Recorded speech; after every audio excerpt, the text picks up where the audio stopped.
ఇర్మియా గ్రంథము 6వ అధ్యాయం 16వ వాక్యం చదువుకుందాం. 6:16. యెహోవా ఇలాగు సెలవిచ్చుచున్నాడు, యెహోవా ఇలాగు సెలవిచ్చుచున్నాడు, మార్గములలో నిలిచి చూడుడి, మార్గములో నిలిచి చూడండి, పురాతన మార్గములను గురించి విచారించుడి, పురాతన మార్గముల గూర్చి విచారించుడి, మేలు కలుగు మార్గమేది అని అడిగి, మేలు కలుగు మార్గమేది అని అడిగి అందులో నడుచుకొనుడి, అందులో నడుచుకొనుడి, అప్పుడు మీకు నెమ్మది కలుగును. అప్పుడు మీకు నెమ్మది కలుగును. అయి- స్తోత్రం కలుగును గాక. ప్రియులారా, కొన్ని నిమిషాలు వాక్యాన్ని విందాం. దయచేసి వాక్యం మీద పెట్టండి మనస్సు. 3 సార్లు గట్టిగా చెప్పండి.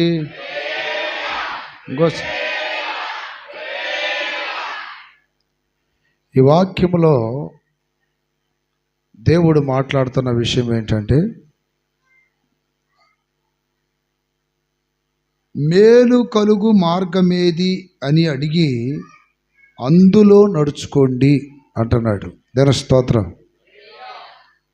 రెండవది, అప్పుడు మీకు నెమ్మది కలుగును. రెండవ మాట. ఒకటి, మేలు కలిగే మార్గం ఏంటన్నది మనం తెలుసుకోవాలి. రెండవది, నెమ్మదిగా ఉంటున్నామా లేదన్నది తెలుసుకోవాలి. దేని స్తోత్రం కలుగును గాక. మేలులు పొందాలని అందరూ ఆశపడతారు. నేను మిమ్మల్ని అడుగుతా, మేలు కావాలని మీలో ఎంతమందికి ఆశ ఉందంటే ఎంతమంది చేతులు ఎత్తారు చెప్పండి. మేలు కావాలా వద్దా? కీడుని ఎవరు కోరుకుంటారు? అందరు మేలు పొందాలనే ఒక ఆశ. వాక్యం చెప్తున్న మాట, వాక్యం చెప్తుంది, మేలు కలుగు మార్గమేదో అది విచారించండి అంటున్నాడు. దాని స్తోత్రం కలుగును గాక. దానికి ముందు మొదటి లైన్లో మార్గములలో నిలిచి చూడుడి. ఒకటి, పురాతన మార్గముల గూర్చి విచారించుడి. 2, మేలు కలుగు మార్గమేది అని అడిగి అందులో నడుచుకోండి. దేవుని బిడ్డలకి దేవుడు ఎప్పుడు కీడు చేయడు. దాని స్తోత్రం కలుగును గాక. ఏం చేయడు? అందరికీ ఆయన మేలు చేయాలని ఆయనకి ఇష్టం. అయితే మేలు ఎందుకు జరగడం లేదు? ఎందుకు జరగడం లేదు? ఎందుకు జరగడం లేదంటే ఆ మేలు కలిగే మార్గమేదో తెలియడం లేదు. ఎలా ఉంటే దేవుడు మేలు చేస్తాడు, ఎలా ఉంటే దేవుడు మనలను కీడుకు అప్పగిస్తాడు, ఎలా ఉంటే దేవుడు మనకి మేలు చేస్తాడు. దాని స్తోత్రం కలుగును గాక. ఈ విషయాలు గ్రహించాలి దేవుని బిడ్డలు. మేలు కావాలని మనం ఆశపడితే కుదరదో, తప్పించిపోతే కుదరదో. ఆ మేలు ఎలా ఉంటే కలిగిద్దన్నది తెలుసుకోవాలి. దాని స్తోత్రం కలుగును గాక.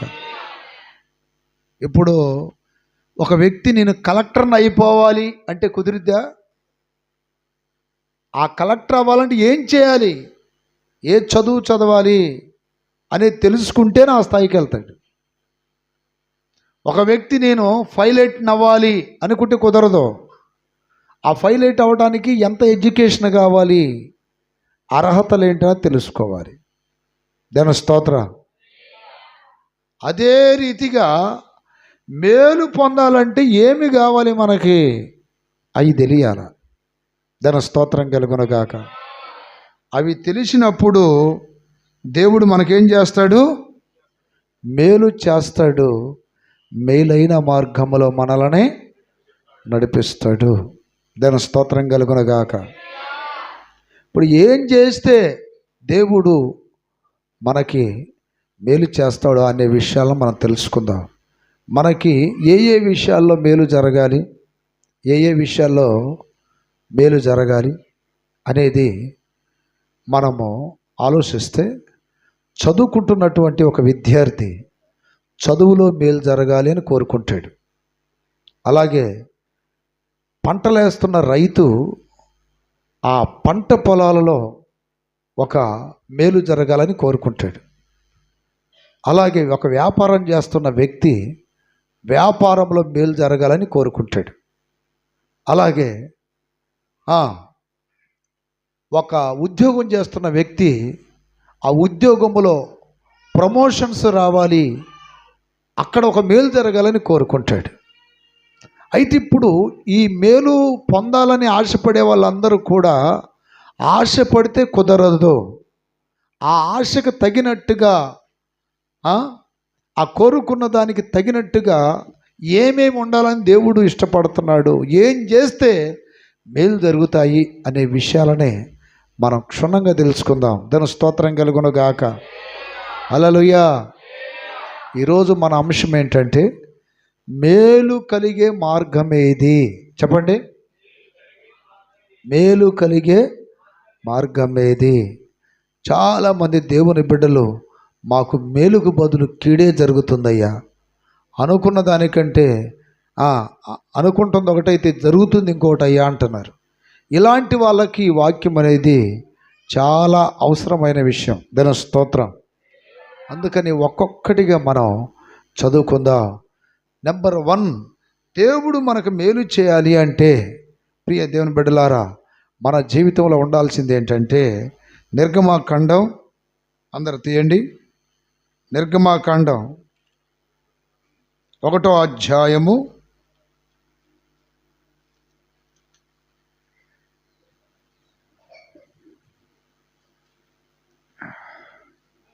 20వ వాక్యం చదువుకుందాం. 1:20. దేవుడు ఆ మంత్రసానులకు మేలు చేసిను. దేవుడు ఆ మంత్రసానులకు మేలు చేసిను. మేలు చేసెను. చతురు పైకెత్తి గడిగలు చెప్పండి. దేవుడు ఆ మంత్రసానులకు మేలు చేశాడంట. ఏ మంత్రసానులు అంటే ఇశ్రాయేలీలు ఐగుప్తు దేశములో 400 సంవత్సరాల కంటే ఎక్కువగా బానిసలై వారు అక్కడ అనేక శ్రమలు అనుభవించి అనేక రకాలుగా వారు బాధపడుతూ ఉన్నారు. యోసేపు ఉన్నంతకాలం వారికి అన్నీ సవ్యంగా జరిగాయి. యోసేపు వెళ్ళిపోయిన తర్వాత వేరొక రాజు వచ్చాడు. అంటే యోసేపు కాలంలో ఉన్న రాజు యోసేపుకు అనుకూలంగా ఉన్నాడు.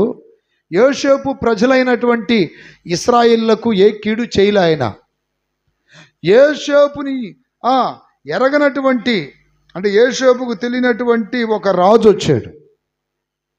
అతడు ఇశ్రాయేలులను చూసి, వీరు పరదేశులయ్యుండి ఎంతగా విస్తరించిపోతున్నారు, వీరి యొక్క పాపులేషన్ తగ్గియాలి, వీరి జనాభాని తగ్గియాలని ఒక దుష్ట ఆలోచనతో ఏం చేశాడంటే, ఇశ్రాయేలీల స్త్రీలు గర్భంతో ఉన్నవారు వారు ఒకవేళ ప్రసవిస్తే మగబిడ్డలను అయితే చంపేయండి, ఆడబిడ్డలను అయితే బ్రతకనీయండి అని మంత్రసానులకి ఖండితంగా ఆజ్ఞాపించాడు. ఆడపిల్లలైతే మన సేవకి పనికొస్తారు, మనకు బానిసలై ఉంటారు.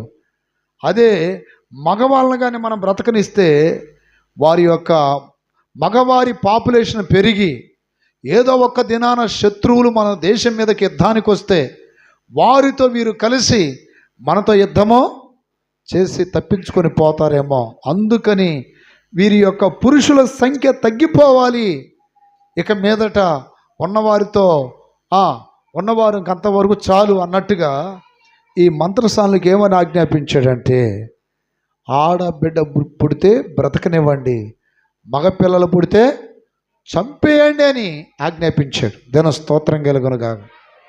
అయితే ఈ మంత్రసానులంట దేవునికి భయపడ్డారంట. దాని స్తోత్రాలు చెప్పండి గట్టిగా. 1వ అధ్యాయం 17వ వాక్యం. అయితే ఆ మంత్రసానులు దేవునికి భయపడి ఐగుప్తు రాజు తమకు ఆజ్ఞాపించినట్లు చేయక మగపిల్లలను బ్రతకనీయగా మగపిల్లలను కూడా బ్రతకనిచ్చారు. ఆడపిల్లల్ని బ్రతకనిచ్చారు, మగపిల్లల్ని బ్రతకనిచ్చారు. ఇక్కడ మనం గమనించాల్సిన విషయం ఏమిటంటే, ఈ మంత్రసానులకి దేవుడు ఎందుకు మేలు చేశాడు అంటే వారికి దేవుని భయము ఉంది. ఈ రోజున మేలు పొందాలని ఆశపడుతున్న దేవుని బిడ్డలారా, మీకు దేవుని భయం కావాలి. దేవుని స్తోత్రం. ఏం కావాలి మీకు? దేవుని భయం కావాలి. ఇప్పుడు దేవునికి భయపడి ఒక రాజు ఆజ్ఞనే వారు ధిక్కరించారు.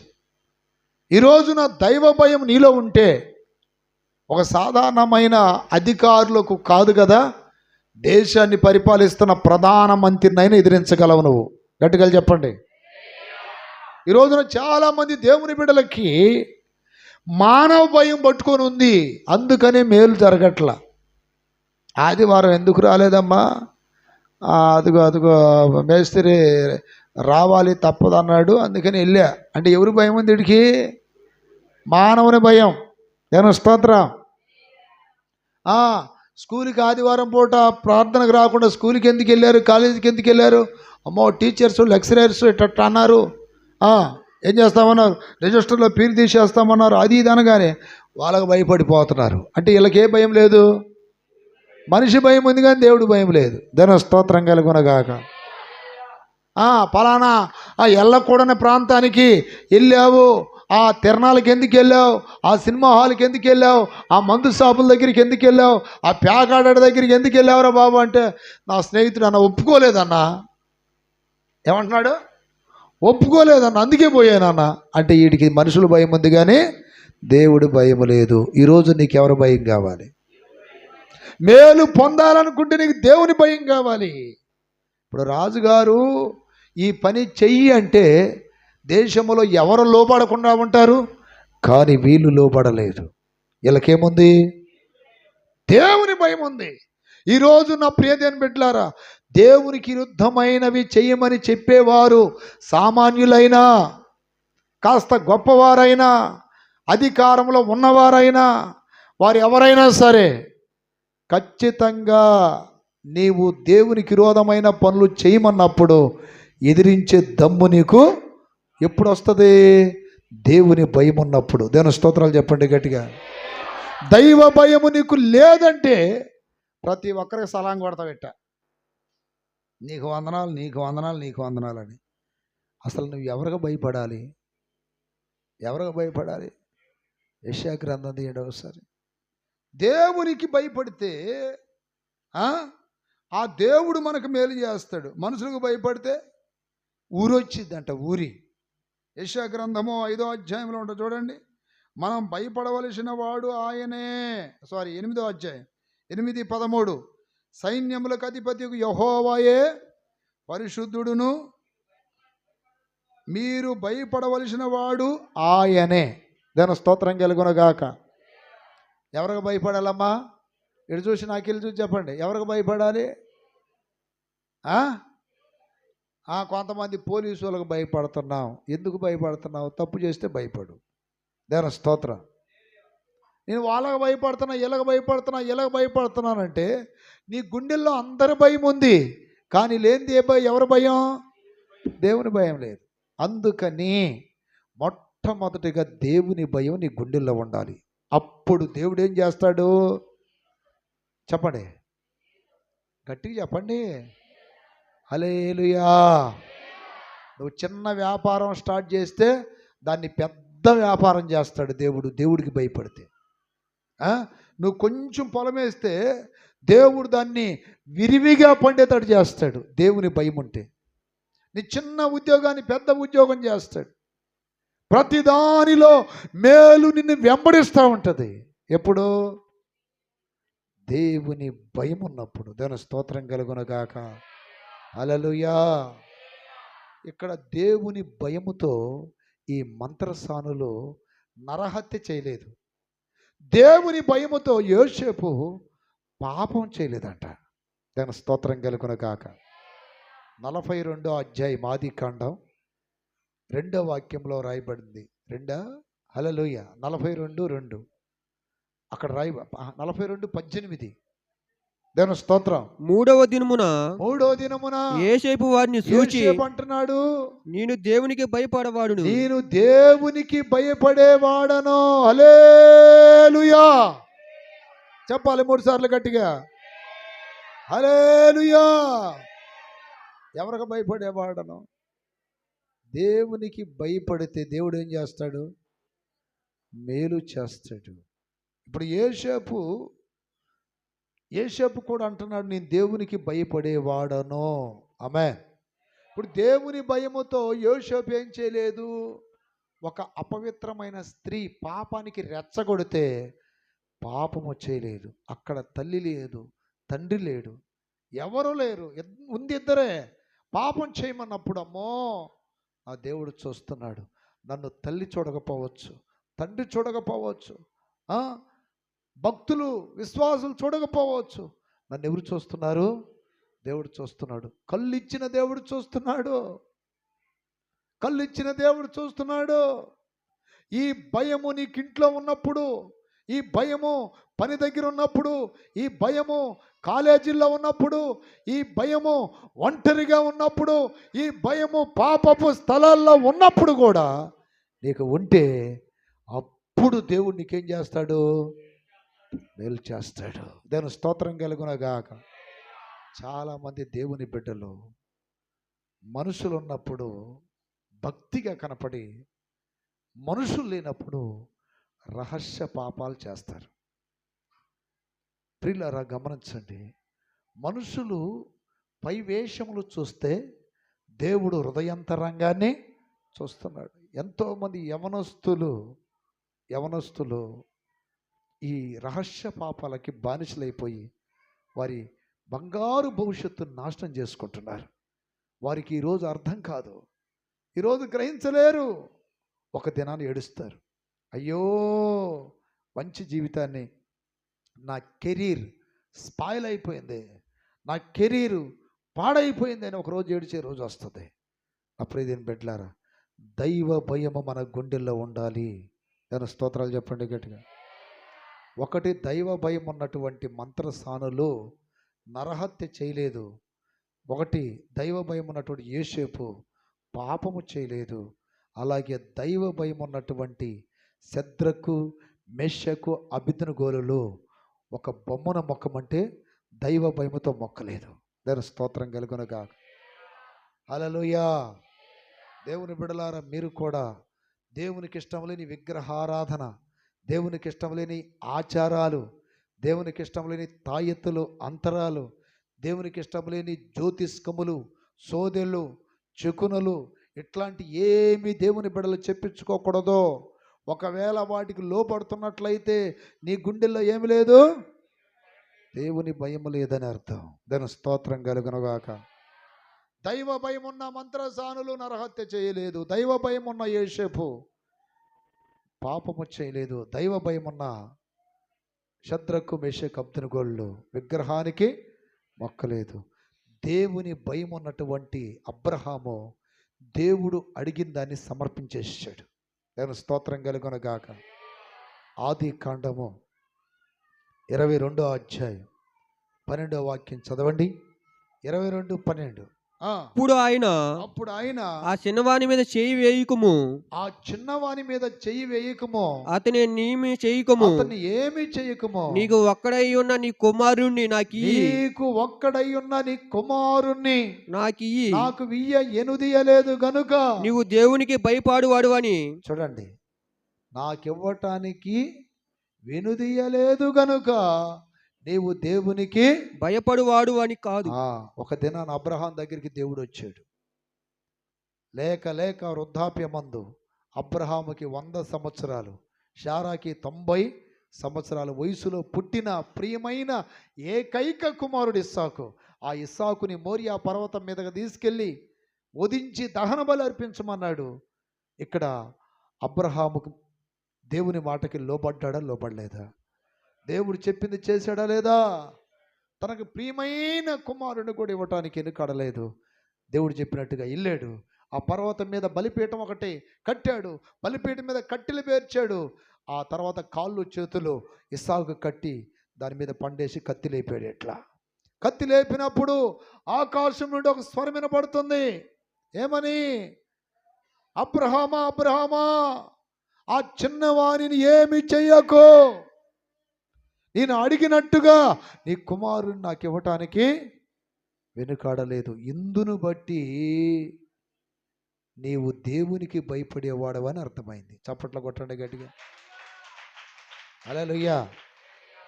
ఇక్కడ గమనించండి, దేవునికి మన ప్రవర్తన విషయంలో జాగ్రత్త పడటమే కాక కొన్ని దేవుడు కోరుకున్నవి మనం దేవుడికి ఇచ్చేయాలంట. ఏం కోరుకున్నాడు దేవుడు? ఒక్కొక్క వ్యక్తి దగ్గర ఒకడు కోరుకుంటాడు దేవుడు. ఆ కోరుకున్న దేవుడికి ఇచ్చేయాలి. మళ్ళీ దాని దగ్గర మనము అయ్యో అదంటే నాకు ఇష్టమో, అదంటే నాకు ప్రియమో, అదంటే నాకు చాలా మోజు అనకూడదు.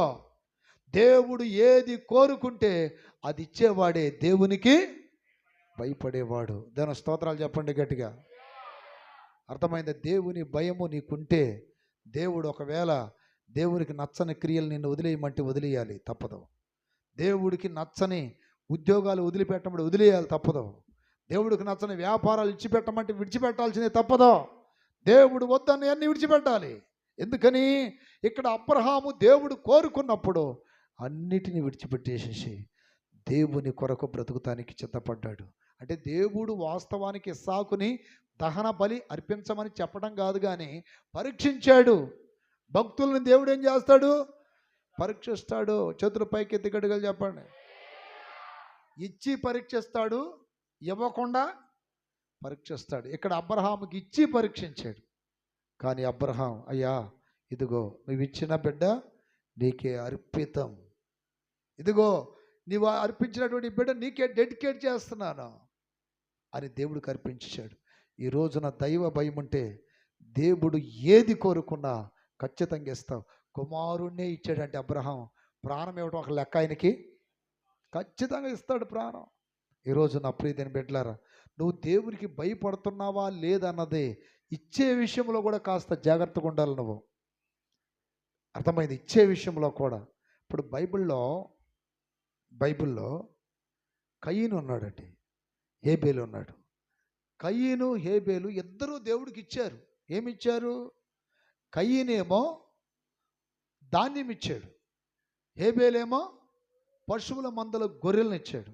కానీ దేవుడు కయీను అర్పణనే అంగీకరించలేదు, కానీ హేబేలు అర్పణనే అంగీకరించాడు. హెబ్రీలకు రాసిన పత్రిక 11వ అధ్యాయం 4వ వాక్యం చదివితే అక్కడ ఏమని రాయబడింది?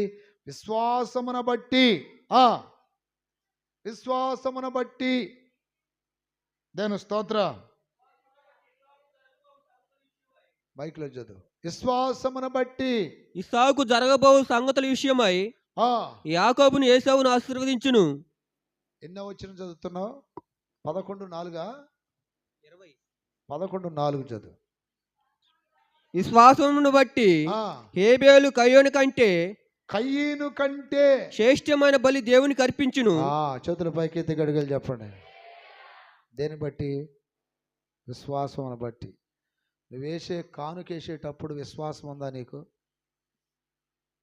చెప్పండి. ఇటు చూడండి, నాకు వెళ్ళి మీరు కానుకేసేటప్పుడు నిజంగా విశ్వాసం తెస్తున్నారా?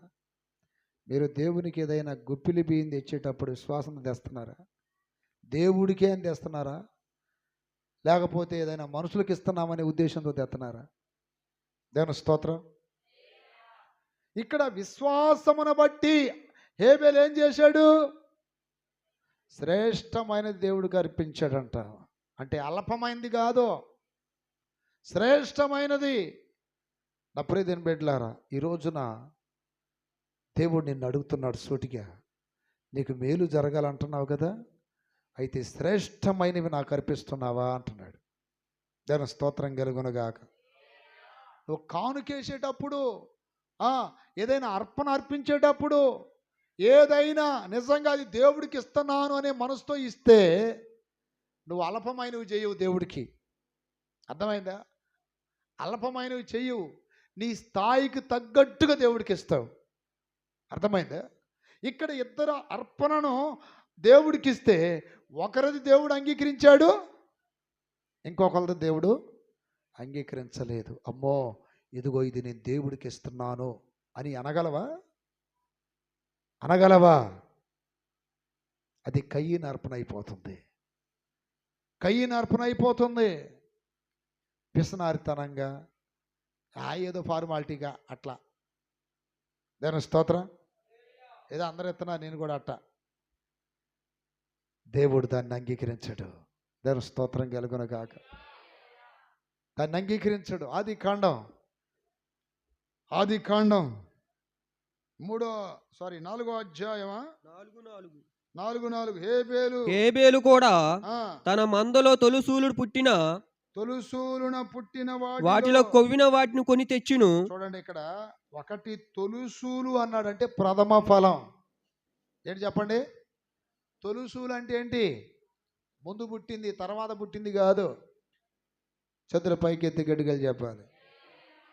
పనికిరాని అని దేవుడికి ఇస్తానంటే దేవుడు ఒప్పుకోడు. దాని స్తోత్రం. మనం ఏది ఇచ్చినా దేవుడికి శ్రేష్టంగా ఉండాలి. మనం ఏది చేసినా దేవునికి శ్రేష్టంగా ఘనంగా ఉండాలి. దాని స్తోత్రం. ఇక్కడ ఘనమైన ప్రియమైన కుమారుణ్ణి అబ్రహాము దేవునికి సమర్పించేసాడు. ఇక్కడ తొలుసూలు అన్నాడు కదా, ఏంటి దాని అర్థం? ముందుది, మొదటిది, ప్రథమది. దాని స్తోత్ర. ప్రథమది దేవుడికి సమర్పించు. అది ఏదైనా కానీ. అక్కడ కిందలో ఏమని రాయబడిందంటే, యెహోవా ఏబేలు కూడా తన మందలో తొలుసూలను పుట్టిన వాటిలో క్రొవ్విన వాటిని. రెండోది క్రొవ్వినది. క్రొవ్వినది అంటే ఏంటి? శ్రేష్టమైనది, రుచికరమైనది. హల్లెలూయా. క్రొవ్విన దావీదు అంటాడు, నీ వాక్యము చదువుతున్నప్పుడు కురువు మెదడులో తిన్నట్టుంది నాకు అంటాడు. అంటే అంత రుచి అని. దేవునికి శ్రేష్టమైనది సమర్పించాలి. అది ఏదైనా, కానుకైనా, దశమ భాగాలైనా, తర్వాత ప్రథమ ఫలాలైనా, ఇంకోటి ఏదైనా సరే అట్లా సమర్పించినప్పుడే ఆ వ్యక్తికి ఏముందని చెప్పాలి? దేవుని భయం ఉందని అర్థం. దేవుని స్తోత్రం కలుగునగాక. చేతుల పైకి ఎత్తి గడిగలు చెప్పండి. ఒక ఆమె నా దగ్గరికి వచ్చి, అయ్యగారు మా దగ్గర స్టోర్ బియ్యం ఉన్నాయండి, దేవుడికి ఇద్దామనుకుంటున్నానండి అన్నది. ఏమిస్తంట? నేను అన్నాను, అమ్మా మీరు స్టోర్ బియ్యమే తింటారా అన్న. లేదండి, మేము అయ్యింది తింటాం, తినే పని అయితే మీకెందుకు ఇస్తామంటుంది. తినే పని అయితే మీకెందుకు ఇస్తామండి? మేము తినలేకనేనండి, మేమేం బీపీటీలు తింటామండి, అందుకని అవి దేవుడికి ఇద్దాం అనుకుంటున్నామండి. అది శ్రేష్టమైన బలి చెప్పండి. హల్లెలూయా, హల్లెలూయా. ఎంతమందికి అర్థమవుతుందో? నీకు నచ్చని దేవుడికి ఇస్తావా? అక్కడ తొలుసూలు ఇచ్చాడు, రెండోది క్రొవ్వినది అంటే శ్రేష్టమైనది. దాని స్తోత్ర. ఇప్పుడు ఇక్కడ అబ్రహాము దేవునికి ప్రేమించే కుమారుడిని ఇచ్చాడంట. దాని స్తోత్రం కలుగునగాక. రేపు మీటింగ్లు వస్తున్నాయి కదా. హల్లెలూయా. వాస్తవానికి నాకు ఇవన్నీ చెప్పడానికి ఈ మధ్య మనసు లేదు. నేను పరిపూర్ణంగా దేవుడి మీద అనుకుంటున్నా. కానీ దేవుడు కంటికి కనపడని, చెవుకి కనపడని ఘనమైన కార్యాలు చేస్తూనే ఉన్నాడు. చేతుల పైకి ఎత్తి గడిగలు చెప్పండి. నేను ఈ బ్రదర్లకు కూడా చెప్పి, అన్న సంఘాల్లో హెచ్చరించండి అని అంటే నాకు ఆ మనసు లేదు ఇప్పుడైతే అన్న. ఇప్పుడు ఆ మనసు లేదు. నేను దేవుడి మీద ఆధారపడుతున్నాను. వారు ఏబేలు లాంటి వాళ్ళు అయితే దేవుడికి ఇస్తారు. వాళ్ళు శాపగ్రస్తులు అయితే దేవుడు వాళ్ళ కానుక తీసుకోడు. మీరు ఏం బలవంతం చేయాల్సిన అవసరమేమో లేదు అని చెప్పా. అంతే కదా. ఇప్పుడు దేవుడు ఒకళ్ళది అంగీకరించి ఒకళ్ళది అంగీకరించలేదంటే ఇప్పుడు కయ్యను ఏమైనట్టు? శాపగ్రస్తుడు. దాని స్తోత్రం కలుగునుగాక. అంటే ఇచ్చే మనసు రాకుండా చేస్తున్నాడు దేవుడే. వద్దు, నీది నేను ఇష్టపడనని. అట్లాగే ఇప్పుడు ఇలా అడిగినప్పుడు నేను అదే చెప్పా, వాళ్ళు యోగ్యులైతే దేవుడికి చేస్తారు, అయోగ్యులైతే చేయలేరు. మనం బలవంతం చేయటం ఏంది? దేవుడికే నేను చేస్తున్నాను అనుకున్నప్పుడు అబ్రహాము తనకి ప్రియమైన కుమారుణ్ణి ఇచ్చాడంటే ప్రాణం ఏమిటో ఒక లెక్క చెప్పండి. అంత శ్రేష్టంగా మనం దేవుడికి ఏదైనా అర్పించాలి. చప్పట్లు కొట్టండి గట్టిగా. హల్లెలూయా, హల్లెలూయా. మనకు నచ్చినవన్నీ కూడా దేవునికి ఇచ్చేసేయాలి. అది దేవుడిది అన్నట్టుగా. ఆమె ఏదైనా సరే, అది ఏదైనా సరే దేవుడికి ఇదిగో ఇది బాగుంది అనుకుంటే దేవుడికి ఇచ్చేసేయాలి. దేవుని స్తోత్రం కలుగునుగాక. అలాంటి వాళ్ళని దేవుడు గుర్తుపెట్టుకుంటాడు. అబ్రహాం ఒక్క కుమారుణ్ణి ఇస్తే ఈ రోజున సర్వ ప్రపంచంలో అందరూ ఆయన కుమారులే. యూదులు ఆయన కుమారులే, ఇశ్రాయేలీలు ఆయన కుమారులే, ముస్లిమ్స్ ఆయన కుమారులే, క్రిస్టియన్స్ కూడా ఎంతమంది కుమారులు ఇచ్చారు ఒక్కటిస్తే. అలాగే దేవునికి నువ్వు చిన్నది చేస్తే మరిచిపోవుటకు దేవుడు అన్యాయస్తుడైన దేవుడు కాదు. ఎంతమందికి అర్థమైంది ఈ మాట? అలలు చెప్పాలి గట్టిగా. ఆ చేసేవి అంట రెండు విధాలుగా చేయకూడదు అంట. మనం చదవండి, కొరింథీయులకు రాసిన మొదటి పత్రిక. నా ప్రియమైన బిడ్డలారా, దేవునికి ఏదైనా మనం చేసేటప్పుడు కొన్ని హెచ్చరికలు ఉన్నాయండి బైబిల్లో. కొరింథీయులకు రాసిన 2వ పత్రిక, దాని స్తోత్రం కలుగునగాక, 9వ అధ్యాయము 5వ వాక్యం చదవండి. కావున లోగడ ఇలా ఇచ్చిదేమని మీరు చెప్పిన ధర్మము పిసినితనముగా, చూడండి ఎట్టంట దానియేలనా పిసినితనముగా ఇక చూడండి ఎట్ట పిసినితనంగా అంటే పిసినారోడు ఏం చేస్తాడు? పిసినారోడు ఏం చేస్తాడు చెప్పండి. స్టార్టింగ్లో మన సంఘాల్లో ఒక అతను ఉండేవాడు. ఎంత పిసినారోడు అంటే అంత పిసినారోడు. దేని స్తోత్రం. అతను, అతని భార్య, అతని మనవరాలు, అతను మనవడి నలుగురు వచ్చేవాళ్ళు చర్చికి. దారిలో ₹1 4 పావలాలు తీసుకొని ఆయన ఒక పావలా, భార్యకో పావలా, మనవడికో పావలా, మనవరాలకో పావలా. దేని స్తోత్ర. అట్లా పిసినారితనంగా చేస్తూ ఉంటే ఒకరోజు ఈయన చిల్లర మార్చుకునే ఒక కాంట్ల ఆయన నన్ను అడిగాడు, ఏమంటే పలానా ఆయన మీ చర్చికి అయినా వచ్చేదనంటే అవును అన్నాం. అంటే ఆయన వారం నా దగ్గరికి వచ్చినప్పుడు 4 పావలాలు తీసుకుంటాడు, అంతకంటే ఎప్పుడు తీసుకున్నట్లేదు ఇన్ని సంవత్సరాలు. అంటే ఏం చేస్తావు, అంత ఎత్తనాడు దేవుడికి. దేని స్తోత్రం. చదురు పైకి ఎత్తరే.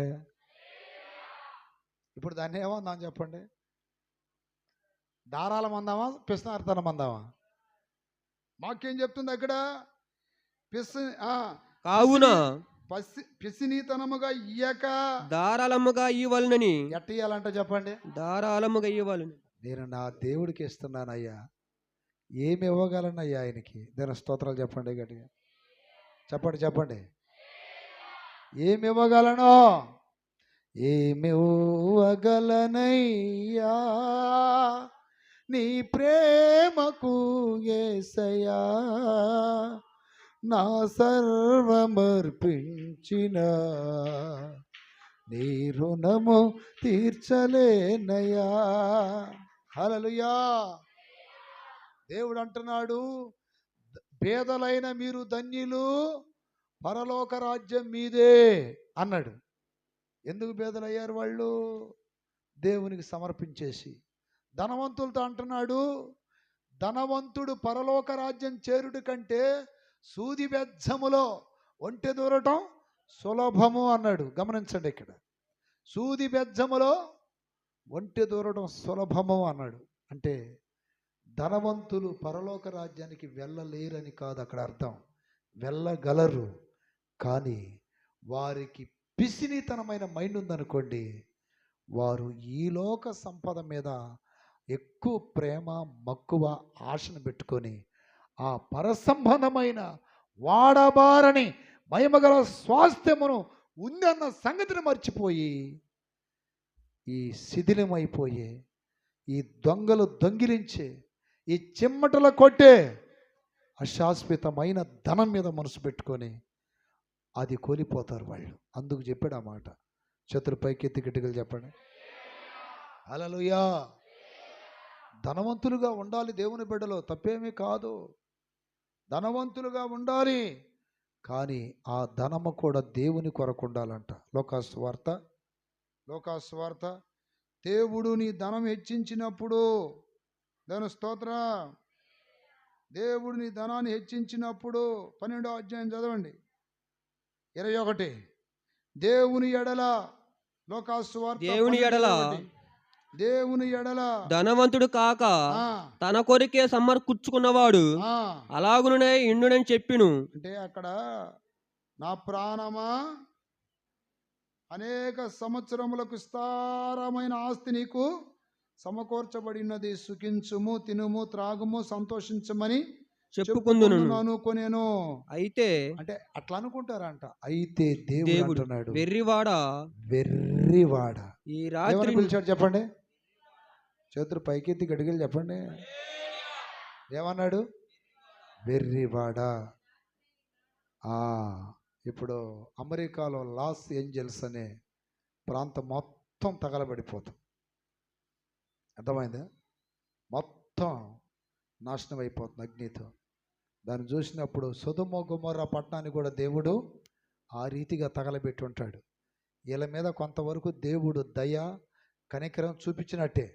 ఎందుకని? ప్రాణ నష్టం పెద్దగా లేదు. కానీ సొదొమ గొమొర్రా ప్రాంతాల్లో మాత్రం తప్పించుకోకుండా దేవుడు మనుషులను, పశువులను, వారి ఆస్తులను, వారికి ఉన్న సర్వాన్ని బూడిద చేసేసాడు. దేవుని స్తోత్రం కలుగునుగాక.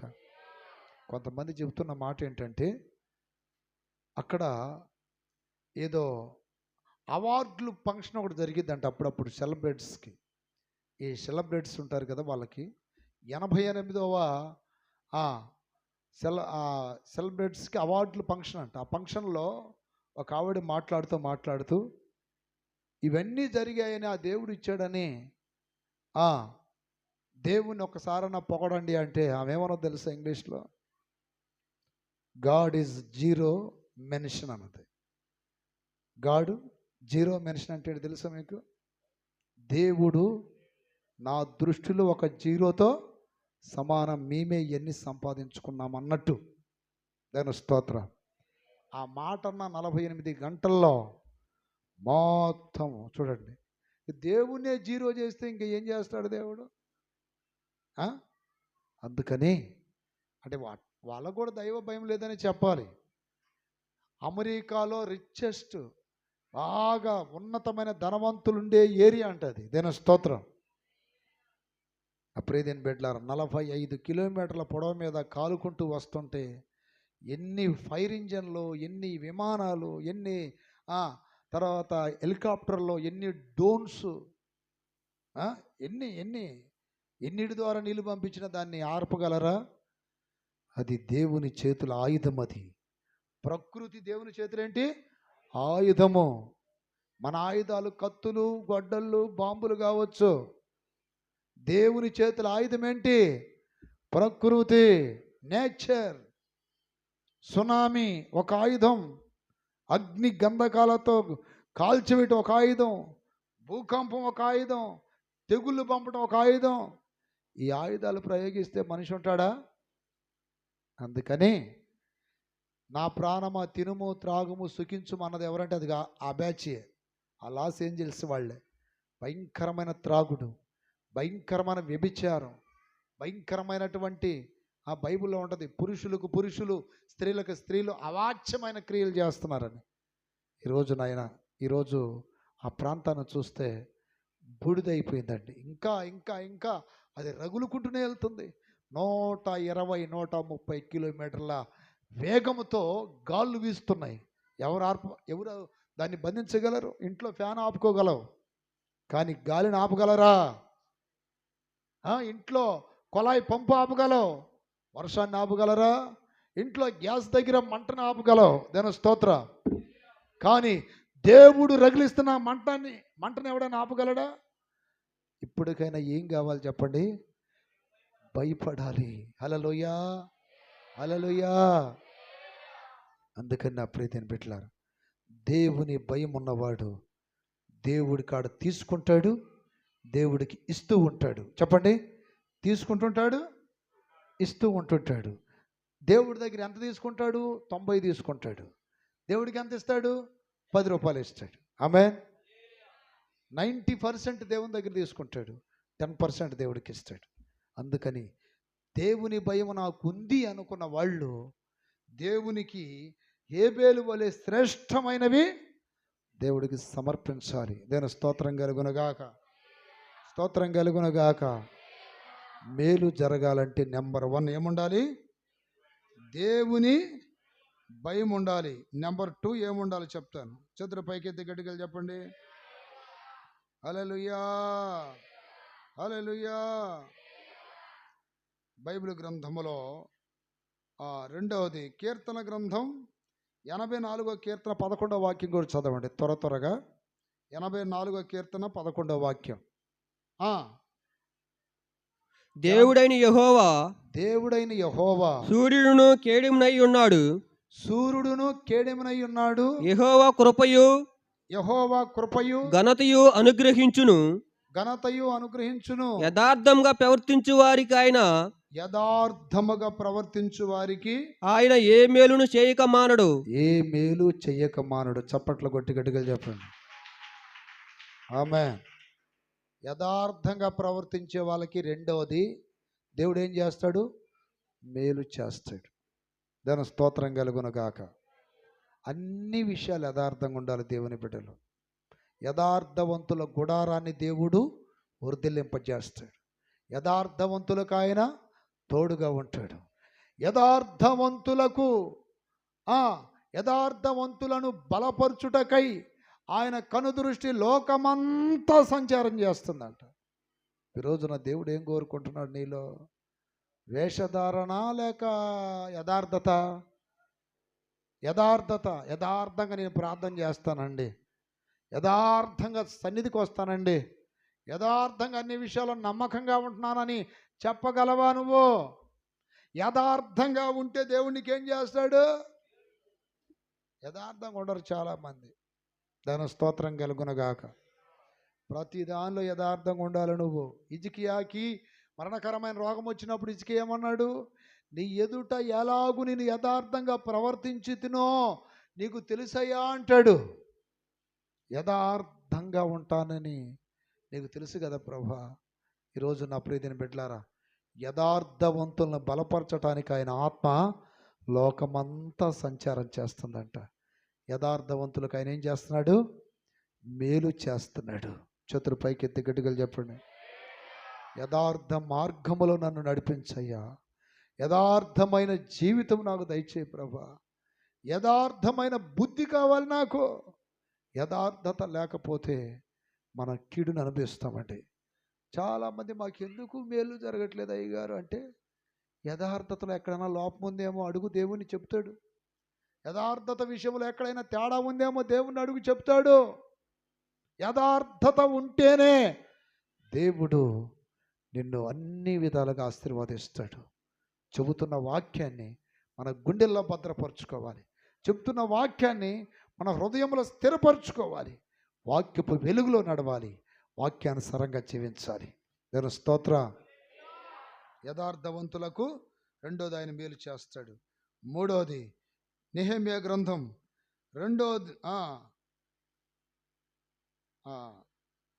నెహెమ్యా గ్రంథం 2:18 చదవండి.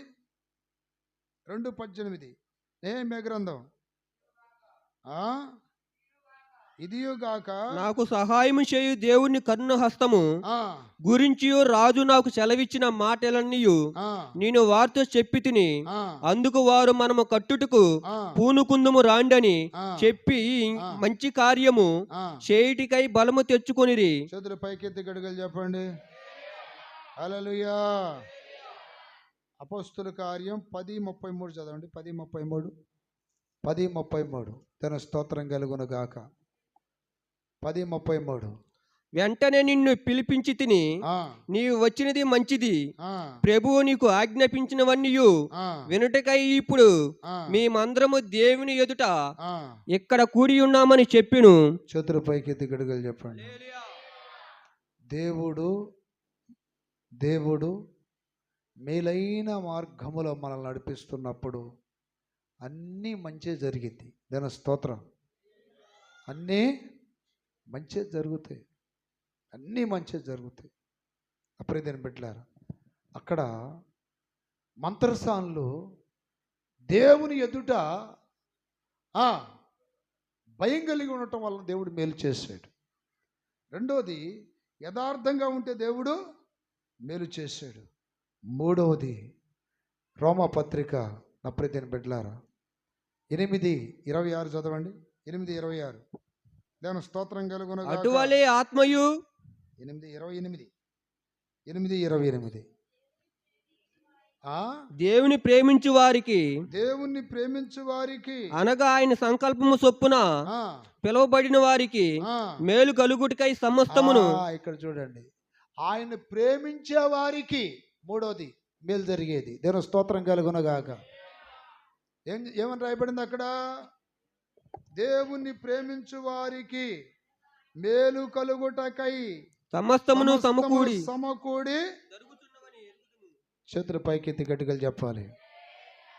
దేవుణ్ణి మనం ప్రేమిస్తున్నావా? నువ్వు ప్రేమిస్తున్నావా? నేను మిమ్మల్ని అడిగితే మీరు ఏం చెప్తారు? నిజంగా దేవుణ్ణి ప్రేమిస్తున్నారా? ఎంతమంది ప్రేమిస్తున్నారు? చేతులు ఎత్తండి. నిజంగా దేవుణ్ణి ప్రేమిస్తున్నారా? గట్టిగా వెళ్ళి చెప్పండి. దేవుణ్ణి ప్రేమించకపోయినా ఇప్పుడు నుండి ఏం చేయాలి? మీరు ప్రేమించడానికి ప్రయత్నం చేయండి. గట్టిగా చెప్పాలా? వాక్యం చెప్తుంది, ఆయన్ని ప్రేమించు వారికి అనగా ఆయన సంకల్పం చొప్పున పిలువబడిన వారికి మేలు కలుగుటకై. దేవా, నిన్ను ప్రేమించే మనసు నాకు దయచేయి ప్రభా. లోకాన్ని ప్రేమిస్తున్నానేమో, నా శరీరాశలను ప్రేమిస్తున్నానేమో, నేత్రాశలను ప్రేమిస్తున్నానేమో, ఇంకోటి ప్రేమిస్తున్నానేమో.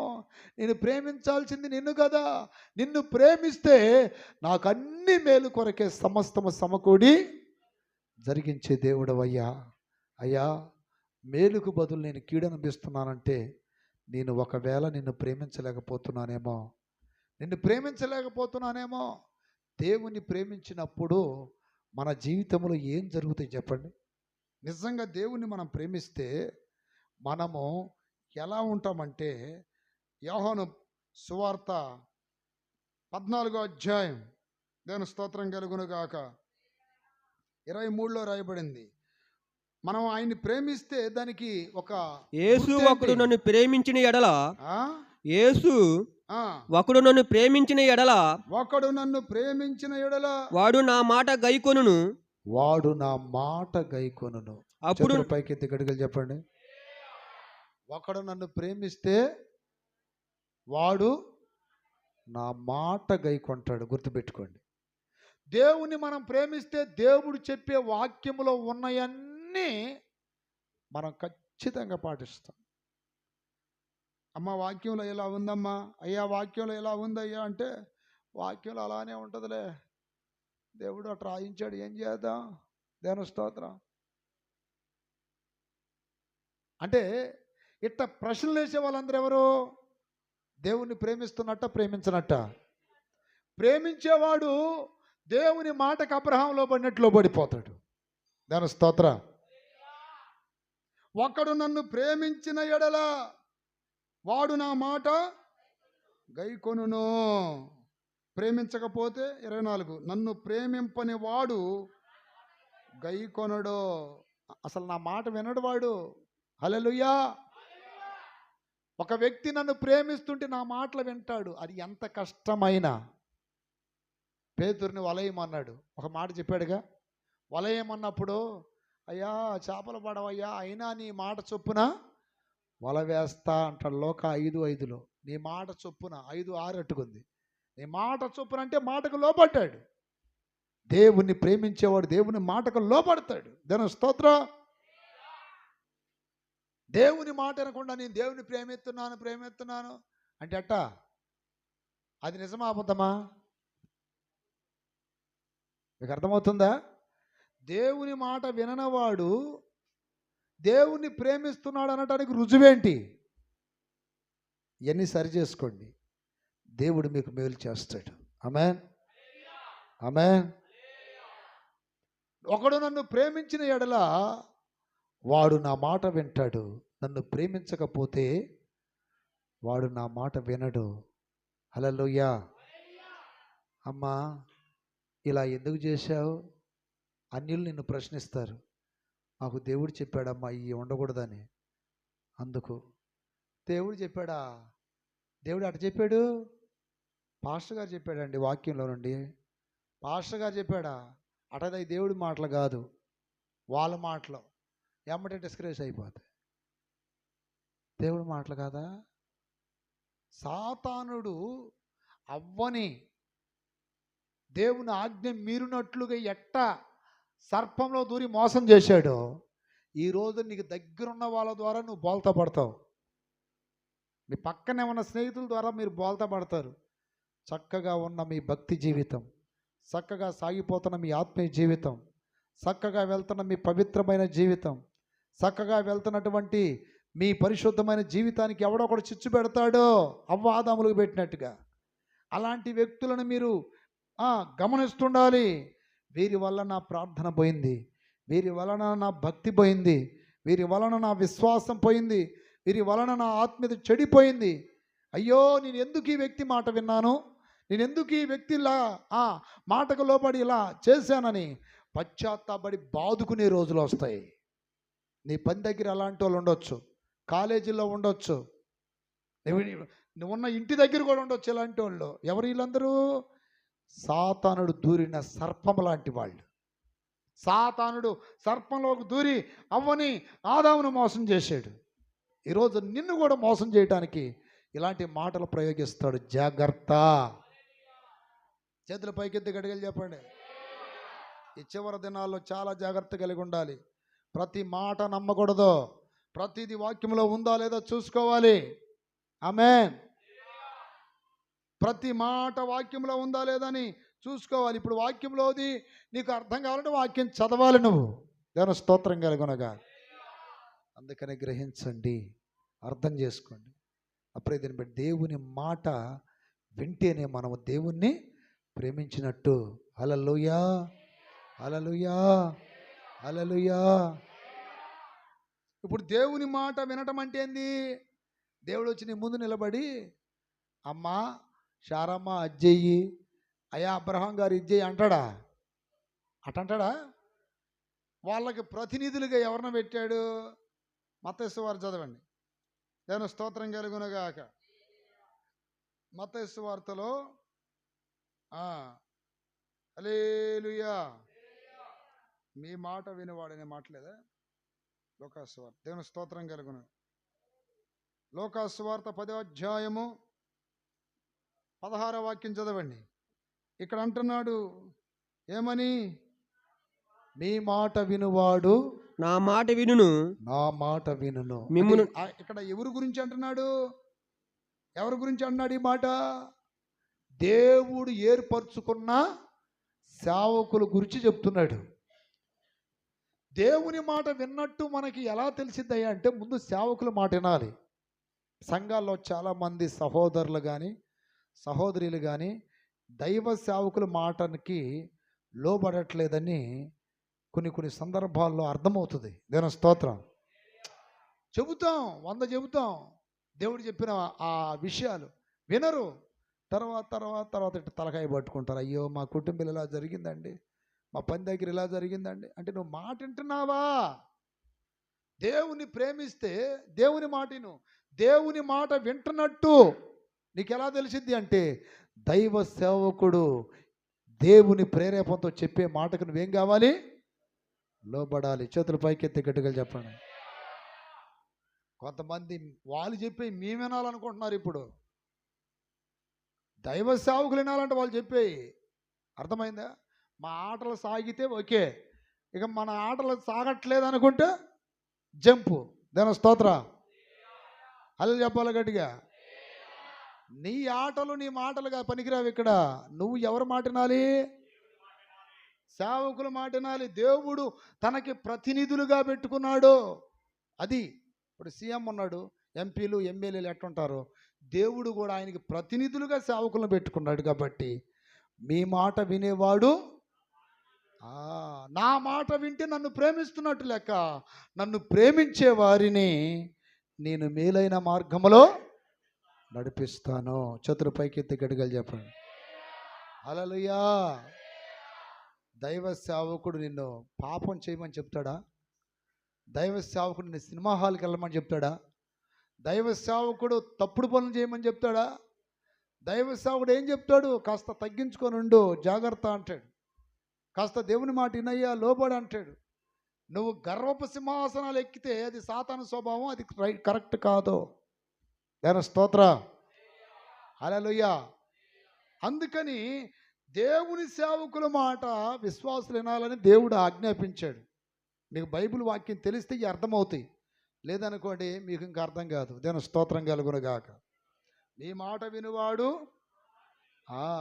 అసలు మన మాట వినటం ఏంటి? హల్లెలూయా. కొన్నిసార్లు సేవకులే వాళ్ళకి దిగజారిపోవాలన్నంత గర్వం ఉంటే అలాంటి వాళ్ళు ప్రభు రాజ్యానికి సిద్ధపడతారు చెప్పండి? అసలు సిద్ధపడరు. సాతానుడు అసలు ఎందుకు పైనుండి పడ్డాడు తెలిసేవాడు?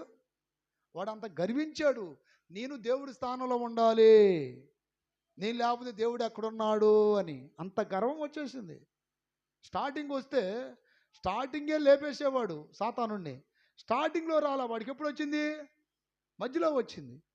దాని స్తోత్రం కలుగును గాక. స్టార్టింగ్లో లేదా గర్వం. దేవుని బిడ్డలు కూడా మందిరాలకు వచ్చినప్పుడు స్టార్టింగ్ అసలు విశ్వాసులుగా అప్పుడే అడుగు పెట్టినప్పుడు ఎట్లుంటారంటే, అన్న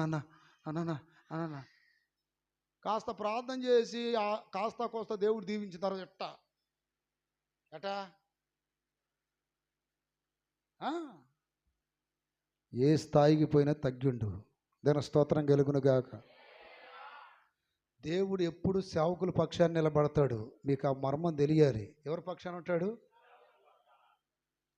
దేవుడు 20 లక్షల మంది ఇశ్రాయేలు పక్షాన ఉన్నాడా? ఏర్పాట్లో ఉన్న మోషే పక్షాన ఉన్నాడా? అది మర్చిపోకూడదు మనం. సేవకులైన తప్పు గురించి ఏదైనా చెబితే అప్పుడు మీరు బాధపడాలా. అదేనా స్తోత్రం. మంచి విషయాలు ఎన్ని చెప్పినా మీరు ఎప్పటికీ వాళ్ళ మీద మీరు కోప పడకూడదు. నా మాట ఎంతమందికి అర్థమైంది? మీ మేలు కోరి చెప్పే ప్రతి మాటకు లోపడండి. నేనే కాదు, బ్రదర్లు వచ్చి చెప్పినా కూడా అయ్యా మా మంచికే చెప్పాడంటే లోపడండి, ఏం తప్పులేదు. దాని స్తోత్రం కలుగును గాక. కాదు ఇదిగో మమ్మల్ని తప్పు చేయమన్నాడని ఏదైనా చెప్తారా? అప్పుడు ప్రశ్నించండి. ఎవడైనా సరే, నన్నైనా సరే. దాని స్తోత్రం కలుగును గాక. దేవుని మాటలే మాకు చెప్తున్నారు మా మేలు కొరకనంటే మీరు ఎప్పుడు కోపపడకూడదు, బాధపడకూడదు. నా మాట ఎంతమందికి అర్థమైంది? హల్లెలూయా. స్టార్టింగ్లో ఇట్టా అన్నా, అంతేనన్నా, అలాగేనన్నా, ఎలాగేనన్నా, గర్వాలు వచ్చేసినాయి. నేనేం చేయమంటావు? అయితే నేనేమి అన్నమంటావు? దేవుడు కూడా అంతే. ఆయన ఎదుట ఉండాలి అంటే దీన మనస్సు ఉండాలి. చతురు పైకి ఎత్తి గడిగలు చెప్పండి. ఇప్పుడు ఆయన అక్కడ దేవుడు అంటాడు, యెషయా గ్రంథం చూడండి, నా మాట విని ఎవడో వణుకుచుండునో. దేని స్తోత్ర, హల్లెలూయా. నా మాట విని ఎవడు వణుకుచుండునో.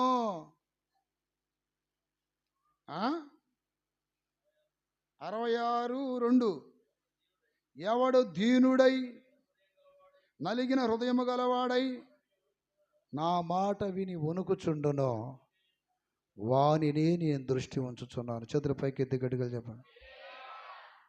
కొంతమంది స్టార్టింగ్ నుండి ఇప్పటికీ చాలా దీనులుగానే ఉన్నోళ్ళు ఉన్నారు సంఘంలో, నాకు తెలుసు.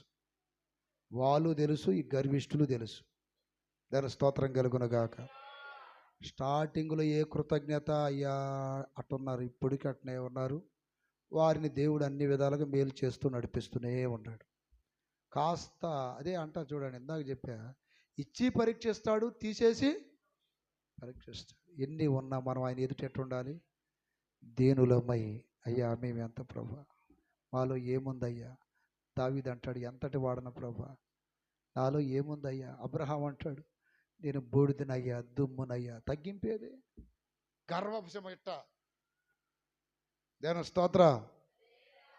దేవుని సన్నిధిలో మీరు తగ్గించుకోండి, విధేయత కలిగి ఉండండి. హల్లెలూయా. ఎంతగానో మీరు దీన మనసుతో ఉంటే ఒక పాట ఉండాల, దీనులకు అండాయనే భక్తిహీనులను కూల్చును, సితారాతో దేవుని స్తుతులతో కీర్తించుడి. హల్లెలూయా. దేవుని స్తోత్రాలు చెప్పాలి గట్టిగా. ఆ, ఈ గర్వం వచ్చినటువంటి ఈ సాతానుడు ఏమయ్యాడు? వాడు పైనుండి పడిపోయాడు, డమేల పడిపోయాడు అంట. దేవుని స్తోత్రం కలుగును గాక. వాడు దేవుడంత స్థానం అంటే ఏంటి? దేవుని మాటకి ఎన్నో నేనేనో అంటే అర్థం ఏంటి? అంత అహంకారం వచ్చేసింది. నాశనానికి ముందు గర్వమును, పడిపోవటకు ముందు అహంకారం. ఇది అసలు ఎక్కడా పనికిరాదండి. ఒక సంఘంలోనే కాదు, ఇంట్లో కూడా పనికిరాదు. దీన మనసు, తగ్గింపు, వినయం, విధేయత, హల్లెలూయా, ఇవి అసలు ఎక్కడా పోయినా సరే ఈ విధమైన స్వభావాలు పనిచేస్తాయి. అందుకే యేసయ్య అంటున్నాడు, ఎవడు నా మాట విని వణుకుచుండునో వానిని నేను దృష్టి ఉంచి ఉన్నాను. చేతుల పైకి ఎత్తి గడుగులు చెప్పాను. ఇలాంటి వాళ్ళకు దేవుడు ఏం చేస్తాడు? మేలు చేస్తాడు. ఎన్ని చెప్పండి, ఎన్ని పాయింట్లు అయ్యి మొత్తం? ఎన్ని? 1 దేవునికి, 2 యథార్థంగా, 3 దేవుని ప్రేమించడం అంటే అర్థం ఏంటి? దేవుని మాటకి లోబడటం. చేతుల పైకి ఎత్తి గడిగలు చెప్పాలి. హల్లెలూయా, హల్లెలూయా. దేవుని మాటకి మనం లోబడితే మేలు జరిగింది. చివరిగా సామెతలు 16:20 వాక్యం చదవండి. సామెతల గ్రంథం 16:20. హల్లెలూయా 3 సార్లు గట్టిగా చెప్పాలి. ఇంకోసారి. ఉపదేశమునకు చెవి యొగ్గునవాడు, ఉపదేశముకు చెవి యొగ్గువాడు మేలు నొందుతాడు. ఉపదేశానికి అంటే దేవుడి వాక్యం వింటున్నప్పుడు చెవి ఇయ్యాలంట. మనం చెవి ఇయ్యాలి. ఎట్లా? దాని స్తోత్రం కలుగునుగాక. చెవి ఇవ్వాలి, లోబడాలి. చాలామంది ఇలాంటి వాక్యాలు ఎన్ని చెప్తున్నా కూడా అస్సలకే సేవకుడు ఎంత గొంతు చించుకొని అరిచినా ఈ మాటలన్నీ పక్కన పడేస్తారు. దేవుని స్తోత్రం. కానీ చూడండి, సాతాను పవర్ కూడా అంత బలంగా ఉంటుంది. దేవుడు అంత చెప్పినా అవాదములు దేవుడు మాట విన్నారా, సాతాను మాట విన్నారా? ఈ రోజున సాతాన్లు ఉంటారు మీ పక్కనే, జాగ్రత్త. చేతులు పైకి ఎత్తిగట్టిగా చెప్పండి. పక్కనే ఉంటారు. మీరు అనుకుంటారు సాతానుడు 2 కొమ్ములు పెట్టుకొని, 4 పెట్టుకొని మీ ముందు నిలబడతాడు అనుకోమాకండి. ఆ టయానికి ఎవరైనా భార్య కావచ్చు సాతాను, లేకపోతే భర్తే కావచ్చు సాతాను, పిల్లలే కావచ్చు సాతాన్లు, లేకపోతే నీ తల్లిదండ్రులు కూడా కావచ్చు, పిల్లలు కావచ్చు, ఎవరైనా కావచ్చు సాతాన్లు, స్నేహితులు కావచ్చు. మీరు బోల్తా పడిన తర్వాత అప్పుడు బాధ కలిగిద్ది మీకు. దేవుని స్తోత్రం.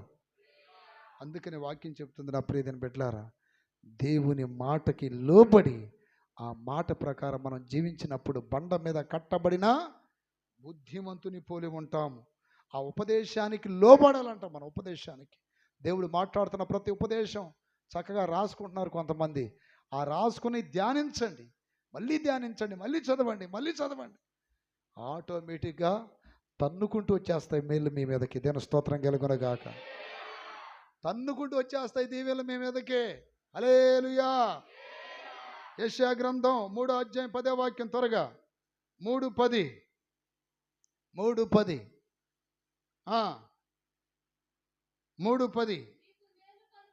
మీకు మేలు కలుగునని నీతిమంతులతో చెప్పుము. ఎవరికి మేలు జరిగిద్ది? నీతిమంతులకు మేలు. దాని స్తోత్రం కలుగునుగాక. నేను మీ అందరిని ఒక ప్రశ్న వేస్తున్నా, చెప్పండి. మీరందరూ నీతిమంతులేనా? ఏందన్న ఇంత మాట అంటున్నారు? చెప్పండి అమ్మా, నీతిమంతులు మా అనండి. నీతిమంతులా కాదా? యేసు రక్తముతో కడగబడిన నీతిమంతులు మనం. చప్పట్లు కొట్టాలి గట్టిగా. హల్లెలూయా. యేసు రక్తముతో కడగబడిన వాళ్ళము. దేవుని యొక్క వాక్య ప్రకారం జీవించక ఆటోమేటిక్గా మీకు వచ్చేస్తూనే ఉంటాయి. ఏంటి? మేలులు, దీవెనలు, ఆశీర్వాదాలు వస్తూనే ఉంటాయి. నీతిమంతులకు దేవుడు మేలు చేస్తాడంట. అయితే ఒకటి, నీతిమంతులు అనగా యేసు రక్తముతో కడగబడిన వారు. రెండోది మత్తయి సువార్త 1:19 రాయబడింది, నీతిమంతుడైన యోసేపు అని ఉంటుంది. ఎందుకని నీతిమంతుడయ్యాడు? అతడు మరియను అవమానపరచునల్ల కానీ వాక్యంలో రాయబడింది. దాని స్తోత్రం కలుగును గాక. నీతిమంతుడయ్యుండి ఈరోజు ఎంతమందిని అవమానపరుస్తున్నారు చెప్పండి. చాలామంది దేవుని బిడ్డలు ఇది ఒక రోగం ఉంది. ఆ ఇంటి గుట్టు చెప్పటం, ఈ ఇంటి గుట్టు చెప్పటం, వాళ్ళ గురించి చెప్పటం, వీళ్ళ గురించి చెప్పటం. హల్లెలూయా. ఒకళ్ళ గురించి ఒకళ్ళకి చెప్పి పరువు తీసేస్తున్నారు. పరువు తీయొచ్చా? ఒకళ్ళ గురించి ఒకళ్ళకి చెడుగా చెప్పకూడదు అసలుకి. దేవుని స్తోత్రం. వాళ్ళ ఇంట్లో 100 సమస్యలు ఉంటాయి. ఎందుకు మనకు అవన్నీ? చేతనైతే ప్రార్థన చేయండి. ఇప్పుడు మరియమ్మకి గర్భం వచ్చినప్పుడు అందరూ పెళ్లి కాకుండా గర్భం రావటం ఏంది అని కోడేకి వస్తున్నారు ప్రజలు. యేసేపు నీతిమంతుడయ్యుండి ఆమెను అవమానం చేయటానికి ఇష్టపడలేదంట. ఈ రోజున చెడుగా ఎవరి గురించి మాట్లాడొద్దు, ప్రార్థన చేయండి. అయ్యా వాళ్ళు అట్లా ఉన్నారు ప్రభా అని. హల్లెలూయా, హల్లెలూయా. అప్రియమైన బిడ్డలారా, మన నోరు మంచికి తెరవాలి కానీ చెడుకి తెరవకూడదు. చెప్పండి, మంచికి తెరవాలి, చెడుకు తెరవకూడదు.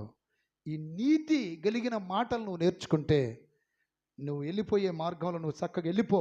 ప్రభు వైపు చూస్తూ వెళ్ళిపో. ఇవన్నీ చేస్తూ వెళ్ళిపో. ఆటోమేటిక్గా మేళ్ళని నీ మీదకి, నీ కుటుంబం మీదకి, నీ పొలాల మీదకి, స్థలాల మీదకి, అన్నిటి మీదకి వస్తాయి. అట్టి కృప దేవుడు అనుగ్రహించును గాక. అందరు పైకి లేచి నిలబడండి.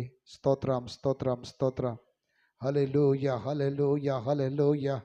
కృపగల తండ్రి నీకు స్తోత్రములు నాయన. మేలైన మార్గం ఏది విచారించి తెలుసుకోండి అన్నావు. ఇదిగో నాయన, నీ బిడ్డలందరూ మేలు పొందుదురుగాక. వారు ఎక్కడ ఉన్న మేలులు అనుభవిస్తూ ఉండాలి. ఏ కీడు నీ బిడ్డలను సమీపించకూడదు నాయన. మేలైన మార్గంలో నడిపించండి, మేలైన మార్గంలో నడిపించయ్యా. మేలుకు అర్హులుగా మార్చండి, మేలుకు అర్హులుగా మార్చండి. మేలు పొందువారు నీ యందు భయం కలిగిన వారని మాట్లాడారు ప్రభా.